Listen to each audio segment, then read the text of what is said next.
Nampaknya ramai yang sudah bosan dengan politik Malaysia. Pertarungan politik berkisar hanya kepada nama yang sama.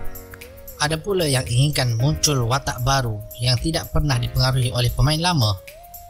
Dan ramai yang mempersoalkan mengapa politik kita tidak sama seperti negara lain yang subur demokrasinya.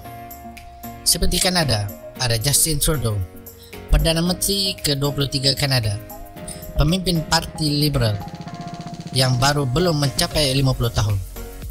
Atau seperti Perdana Menteri Finland, Sanna Marin, seorang ibu muda yang hanya mempunyai satu anak yang baru berusia 34 tahun. Atau seperti Emmanuel Macron, Presiden Prancis dari Parti Sosialis yang baru berusia 42 tahun. Well, segala persoalan ini sebenarnya merupakan keluhan masyarakat terhadap realiti politik Malaysia, dan ianya berpunca daripada satu perkataan, gerontokrasi. Inilah jenis politik yang diamalkan di negara kita sejak zaman berzaman. Ia berawal dari kata akar geron yang bermaksud orang tua, dan kratia iaitu pemerintahan. Ia sebenarnya diperkenalkan oleh Greek kuno. Lebih tepatnya, ia diasaskan di sebuah negara yang bernama Sparta. Sparta wujud sekitar 800 BC dan berakhir pada 337 BC ketika berperang melawan Thebes. Dan kita sering diceritakan oleh filem Hollywood seperti filem 300 lakonan Gerard Butler bahawa Sparta adalah kaum berotot yang berani berperang. Dan paling penting, mereka ini adalah anak muda. Adakah betul begitu? Entahlah. Berdasarkan analisis para pengkritik dan sejarawan, dakwaan ditonjolkan dalam filem tersebut tidak 100% betul, dan ia lebih kepada gimmick untuk menunjukkan bahawa mereka adalah sebuah negara ketenteraan.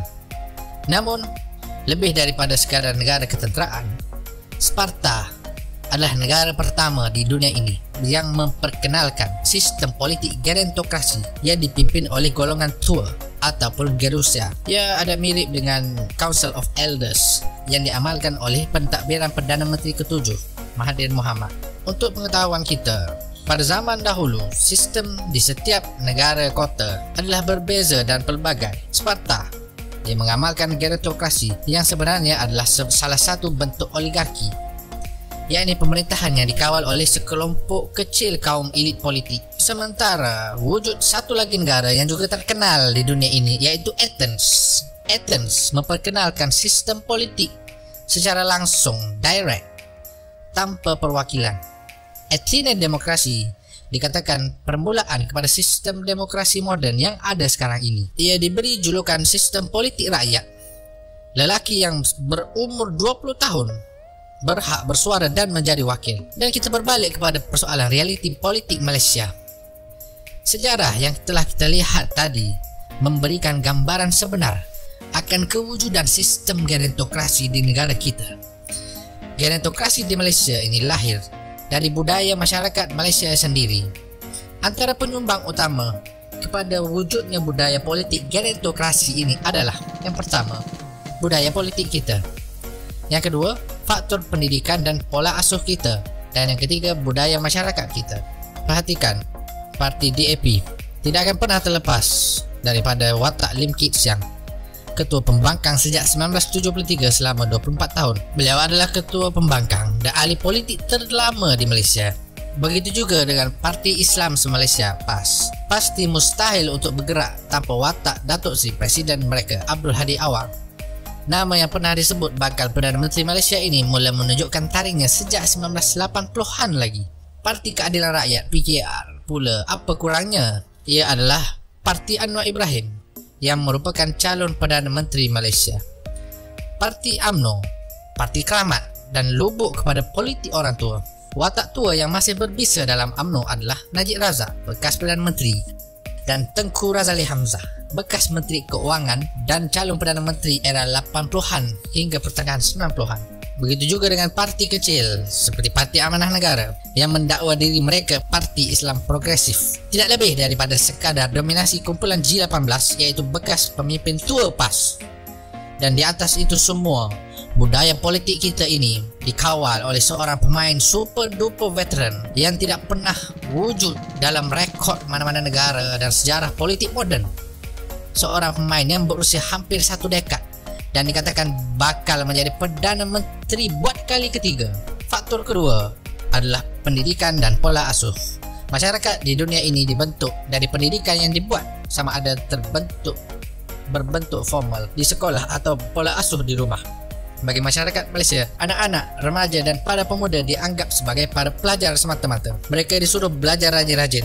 Jangan fikir benda-benda lain. Apatah lagi berpolitik, pasti dianggap buang masa. Usahakan berpolitik. Aktivisme di sekolah atau kampus pasti dianggap perbuatan janggal dan tidak digalakkan oleh ibu bapa. Ini ditambah dengan kewujudan akta oleh pemerintahan Barisan Nasional dahulu, iaitu Akta Universiti dan College University 1971. Ini berbeza dengan apa yang terjadi di jiran kita Indonesia. Dalam budaya masyarakat Indonesia, mereka disuruh untuk belajar. Pada masa yang sama, anak muda mereka juga sangat celik politik, dan kalau mereka aktif sebagai aktivis mahasiswa ataupun di sekolah, pasti aktivisme mereka sangat merakyat. Walhal, di era pemerintahan Soeharto, mereka juga memperkenalkan undang-undang yang seperti AUKU, yaitu NKK-BKK, Normalisasi Kehidupan Kampus, dan Badan Koordinasi Kemahasiswaan yang sama dengan AUKU. Jadi, tidak ada alasan bagi pendidikan di Malaysia membelakangi penglibatan politik dari kalangan anak muda. Faktor seterusnya adalah budaya masyarakat. Masyarakat Malaysia, terutama orang Melayu, penuh dengan pantang larang. Perkara sebegini dianggap petua keramat, walhal ia tidak lebih daripada penghambat dalam pembentukan pola pemikiran masyarakat. Antara budaya yang sering digunakan adalah jangan menjampuk. Orang tua bercakap, kami makan garam terlebih dahulu daripada kalian. Alah, kau budak, apa yang kau tahu? Pemikiran seperti ini dibentuk daripada latar belakang masyarakat kita yang feudal, wujudnya kasta dan strata dalam masyarakat yang menghalangi kebebasan bersuara, kebebasan berpendapat dan mengekspresikan pendapat. Sistem feudal ini bertambah pekat tatkala munculnya budaya gelaran bagi orang-orang yang lebih tua atau lebih mulia daripada kita. Abang, kakak, tuan, datuk, datin, ustaz dan sebagainya. Walhal di negara barat, walaupun mereka pernah hidup dalam budaya feudalistik, namun mereka tidak pernah menekankan tentang gelaran tertentu bagi level-level dan kasta tertentu. Jadi kesimpulannya, walaupun kita ada beberapa nama yang disebut-sebut sebagai pemimpin muda masa depan negara dari pelbagai parti politik dan ideologi, namun mereka tetap tidak lebih daripada sekadar bidak catur kepada ayahanda atau abah atau atuk yang sedang mengatur kekuasaan dari jauh. Jadi menurut anda, adakah anak muda masih signifikan dalam menentukan hala tuju politik dan kemajuan negara? Ataukah mereka masih belum relevan dan hanya menjadi pak turut kepada segelintir kaum elit tua?